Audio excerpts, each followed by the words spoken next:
A palavra demônio em hebraico significa Shedim, e a Torá fala sobre eles. É no livro de Levíticos, capítulo 17, versículo 7, quando diz: não ofereceis sacrifícios aos Shedim.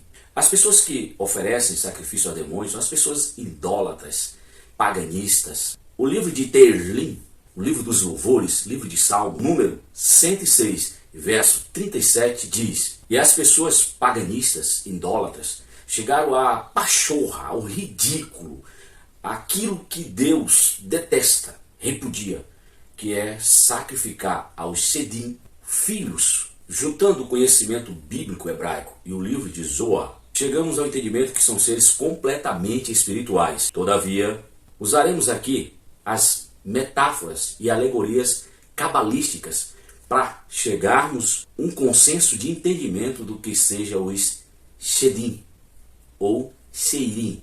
Da mesma forma que foram criados os anjos por Deus para uma missão, assim também são os Shedim, os demônios, foram criados por Deus para uma missão específica. Você sente até uma conotação de pânico, de pavor, quando você se tem um entendimento sobre isso. Teoricamente poderíamos falar que essa palavra é o plural do significado de bode. Todavia, o texto aqui, a interpretação que nós estamos usando é que são completamente diferentes o radical desta palavra e sua interpretação. Os Shedim são seres espirituais, sim, semelhante, não como os anjos, e diferente do ser humano. Os cabalistas afirmam, baseado no hebraico bíblico, que a palavra Seir vem do radical da palavra Seiar, significa cabelo. Logo entendemos que uma pessoa que ver um demônio fica de cabelo em pé, ou cairia todo o cabelo de sua cabeça, de tão assustada que ficaria. Os cabalistas afirmam que sua aparição é determinada de acordo com a missão divina, no intuito de castigar os seres humanos, para que esses venham se arrepender. Pois Deus é misericordioso, é bondoso, e o desejo dele é que todo ser humano seja salvo.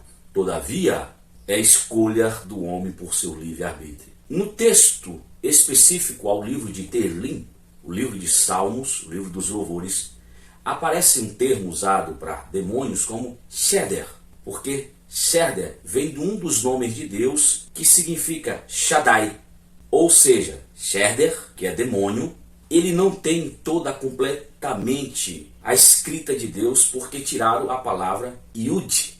Só poderia ser completo se colocasse o Yud para ser Shaddai. Mas como tiraram a palavra Yud e ficou Sheder, ficou Sheder a pronúncia de demônios. Logo eu tenho entendimento que todos aqueles que tiram Deus do seu nome, da sua vida, esses demônios, Sheder, tem o poder de atuar na vida desta pessoa, porque está sem Deus. Segundo os cabalistas, ele nos informa que existem 6 coisas na criação desses Shedim, que são os demônios, que 3, embora conhecemos, não vemos, e 3 que conhecemos e vemos. A exemplo de, primeiro, que os demônios não têm asas como os anjos, que eles têm não completo a aparência de um ser humano, que nós somos dotados também de asas. Segundo, que eles podem voar de um canto a outro do mundo numa velocidade além do conhecimento humano. Terceiro, que eles têm acesso a informações que estão por trás da cortina divina. Essa cortina que tem o nome de Pargot, que os Shedim, os demônios, eles têm acesso a essas informações por detrás dela e sabem antecipadamente tudo que vai ocorrer no mundo.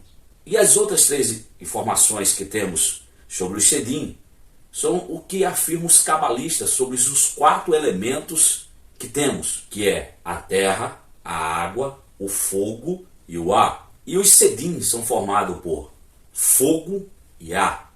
A terra, desses 4 elementos, ela é a mais matéria. E logo, os Shedims, por não ter a terra, a sua formação, eles não têm desejo por essa matéria. eles não têm apreço pelos seres humanos que são terrenos. O segundo elemento que os Sedim não têm em sua formação também é a água, que embora também seja muita matéria, todavia, a nível muito físico, é também matéria. Porém, a água, na exemplificação dos cabalistas, ela significa desejo.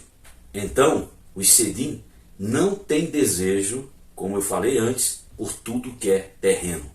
Por outro lado, eles têm um fogo. Logo, esse fogo significa aos cabalistas como justiça. E essa justiça, ela só pode ser aplicada quando há ordenância divina. E aqui afirmo que nenhuma criação, ela pode fazer, ela pode determinar algo que não seja por ordem divina. Tudo está no controle de Deus. Ele é o criador de tudo e todas as coisas. E o Sedim também tem o ar, que significa que são seres espirituais. Por uma parte completamente metafórica, os cabalistas afirmam que parecem com o ser humano, diferente dos anjos nesse ponto, porque os anjos são estáveis, servindo a Deus, são eternos. Porém, está escrito pelos cabalistas que os Sedins, eles têm necessidades, desejo de comer, não a comida terrena, porque eles não têm desejo por esta matéria terrena. Lembra que eu falei isso? Mas sim de alimentar-se espiritualmente pelos pecados, pelas práticas errôneas que os seres humanos terrenos praticam. A exemplo de quando o homem bebe uma cachaça, fica ao ponto de jogado na rua, um alcoólatra que perde família, essa pessoa alimenta um demônio. E embora ele beba esse álcool para ter o prazer da carne, ao praticar isso, ele está alimentando um demônio que está lá para matá-lo ou fazer que este se arrependa. Porque a prática constante, não arrependimento, é morte.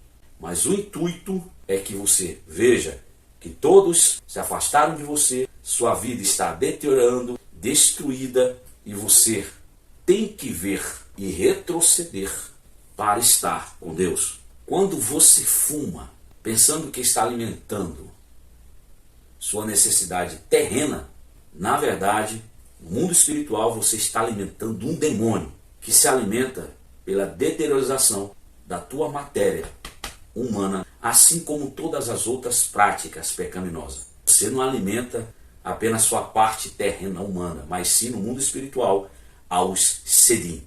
Também eles morrem após completar suas missões. Os cabalistas informam que também, diferente dos anjos que são estáveis, os Sedim, eles, após completar sua missão, eles morrem. E por fim, uma curiosidade que eu creio que todos têm: aonde vivem os Sedim? Segundo alguns cabalistas mais estudados no meio dos judeus ortodoxos, ele nos avisa que a palavra Sedim, ela vem de uma outra palavra em hebraico chamada de shadriger, que tem o significado de roubado, afastado e isolado. Logo, eles não suportam viver perto de pessoas ou próximo dos anjos. Por isso, vivem isolados, distantes de tudo e de todos no mundo espiritual. Ficamos por aqui. Deus abençoe a todos. Vai lá no nosso canal, Wellington Souza Historiador. Comenta, curte, compartilha, se inscreva no nosso canal, aperte o sininho. E Deus abençoe a todos.